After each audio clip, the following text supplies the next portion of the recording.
یا ایھا الذین آمنوا کتب علیکم الصیام، اے اہل ایمان تم پر روزے فرض کر دیے گئے ہیں،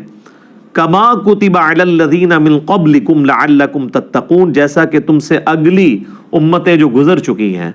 جو تم سے پہلے گزر چکی ہیں، ان پر فرض کیے گئے تھے تاکہ تم تقوی کی روش اختیار کر سکو۔ رمضان شریف کی آلموسٹ آمد ہے 1441 ہجری میں، اور یہ اللہ کی طرف سے کرامت ہوئی ہے کہ شعبان کے آخری عشرے میں ہماری یہ آیات الحمدللہ رمضان مبارک سے ریلیٹڈ آئی ہیں۔ رمضان مبارک کے جتنے بھی احکامات ہیں کتاب و سنت کی روشنی میں نے بڑی ڈیٹیل کے ساتھ ان کے اوپر ایک لیکچر ریکارڈ کروا دیا ہے، جو کہ آلموسٹ 5 نشستوں میں ہے۔ مسئلہ number 53A B C D اور E، اور ہر نشست آلموسٹ 1.5 گھنٹے کی ہے، جس میں رمضان شریف سے ریلیٹڈ ہر چیز کور کی گئی ہے جو کوئی پوچھ سکتا ہے۔ وہ کلپس بھی میں نے بھائیوں کو بتا دیا ہے، وہ وقتاً فوقتاً رمضان شریف کے پہلے عشرے میں ہی آلموسٹ سارے کے سارے کور کر لیں گے ہم۔ سورۃ البقرہ کا یہ رکوع بھی اس میں کور ہوگا، اس کے بعد بخاری مسلم کی روشنی میں 17 صحیح الاسناد احادیث، اور جو سحری کے افطاری کے احکام و مسائل ہیں، اسی طریقے سے عورتوں کے روزے کی رخصت کیا ہے، مسافر کے روزے کی رخصت کیا ہے، قضاء کا اور کفارے کا کیا معاملہ ہے، مریض سے ریلیٹڈ کیا چیزیں ہیں، ٹیکہ لگانے سے روزہ ٹوٹتا ہے نہیں ٹوٹتا، جتنے بھی جدید اور قدیم فقہی احکام و مسائل ہیں آلموسٹ 40 کے قریب ہیں جو اس میں ہم نے کور کیے ہیں۔ ایک ایک حدیث کا انٹرنیشنل نمبر اس میں بتایا ہے، تو وہ انشاءاللہ ہمارے یوٹیوب چینل کے اوپر تو آلریڈی اپلوڈڈ ہیں، دوسرے جو ہمارے ان آفیشیل یوٹیوب چینلز ہیں ان کے اوپر سے خصوصاً مسلم اونلی سے وہ انشاءاللہ اپلوڈ ہوں گے، اور ہمارے فیس بک جو ہے انجینئر محمد علی مرزا اس کے اوپر یہ انشاءاللہ تعالی ساتھ ساتھ اپلوڈ ہوں گے۔ آپ کو واٹس ایپ گروپس میں بھی انشاءاللہ تعالی وہ کلپس آنا شروع ہو جائیں گے انشاءاللہ تعالی۔ حصول برکت کے لیے میں 2-3 حدیثیں بیان کر دیتا ہوں۔ بخاری اور مسلم دونوں کی حدیث ہے کہ نبی صلی اللہ علیہ وآلہ وسلم نے فرمایا جب رمضان کا مہینہ آتا ہے تو اللہ تعالیٰ جنت کے دروازوں کو کھول دیتا ہے اور جہنم کے دروازوں کو بند کر دیتا ہے، اور سرکش شیاطین کو قید کر دیتا ہے۔ تمام شیاطین نہیں، سرکش شیاطین۔ ایک اور حدیث ہے، نبی علیہ السلام نے فرمایا، یہ بھی حدیث بخاری و مسلم دونوں میں ہے، کہ رمضان المبارک میں اللہ تعالیٰ نیکیوں کا ثواب آلموسٹ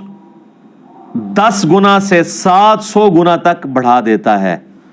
اور اللہ تعالیٰ فرماتا ہے کہ روزہ خاص میرے لیے ہے اور میں ہی اس کی جزا دوں گا۔ اور ایک ترجمہ یہ بنتا ہے روزہ خاص میرے لیے ہے اور میں ہی اس کی جزا ہوں، کیونکہ روزہ وہ عبادت ہے جو جب تک کوئی شخص ایکسپوز نہ کرے نا آپ کسی کو جج نہیں کر سکتے۔ نماز تو فزیکلی پڑھتا ہوا نظر آ جائے گا، تو روزہ ایک ایسی عبادت ہے جو خاص میرے لیے ہے اور میں ہی اس کی جزا دوں گا۔ بخاری مسلم میں ایک حدیث یہ بھی موجود ہے، نبی علیہ السلام نے فرمایا کہ ایک جنت کا دروازہ ہے جس کا نام ہے الریان،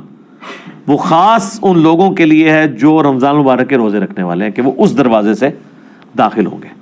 پھر بخاری اور مسلم کی ایک اور حدیث ہے، نبی علیہ السلام نے فرمایا جس نے ایمان اور احتساب کے ساتھ رمضان مبارک کے روزے رکھے، ایمان اور احتساب یعنی ایمان کے ساتھ اور احتساب ہے اصلاح نفس کی کوشش پلس ثواب کی نیت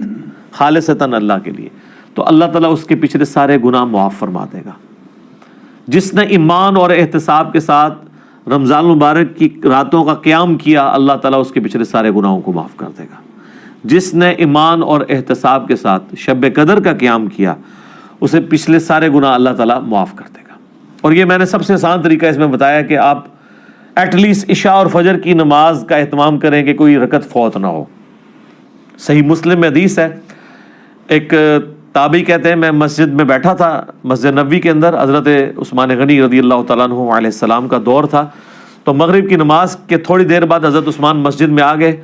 اور مجھے انہوں نے کہا کہ بیٹا میں نے نبی علیہ السلام سے یہ خود سنا تھا کہ جو شخص عشاء کی نماز جماعت سے ادا کر لے گویا اس نے آدھی رات کا قیام کیا، اور جو فجر بھی جماعت سے پڑھ لے گویا اس نے پوری رات کا قیام کیا۔ تو یعنی وہ بتانا چاہ رہے تھے کہ میں عشاء کی نماز سے اتنی دیر پہلے مسجد میں اس لیے آ گیا ہوں تاکہ عشاء کی جماعت چھوٹے نہ. آج کل تو مشکل نہیں ہے کیونکہ ہم لوگ تو رات کو سوتے ہی 12 بجے کے بعد ہیں. ان زمانوں میں لوگ بڑے جلدی سو جاتے تھے, اسی لیے مغرب کے بعد سونے کی ممانعت بھی آئی ہے. پورے دن کی مزدوری فجر کے وقت اٹھے ہوئے ہوتے تھے, عشاء اتنی مشکل ہو جاتی تھی. اسی لیے تو آیا بخاری مسلم میں کہ منافقین پہ 2 نمازیں بھاری ہیں, فجر اور عشاء کی. اور خصوصاً عشاء کے لیے بھی آیا بخاری مسلم میں کہ اگر یہ جان لیتے تو اپنے سرین کے بال گھسیٹتے ہوئے آتے ہیں مسجد کے اندر. اور فجر کے بارے میں سنن نسائی میں آیا کہ میرا دل کرتا ہے ان لوگوں کے گھروں کو آگ لگا دوں جو مسجد میں نماز نہیں پڑھتے, فجر کی نماز کے بارے میں بھی. اور بخاری مسلم میں یہ الفاظ جو ہیں وہ عشاء کی نماز کے بارے میں بھی آئے. تو آج کے زمانے میں آپ ذرا عشاء کو نہ قیاس کریں, آج کل تو عشاء سب سے آسان ہے.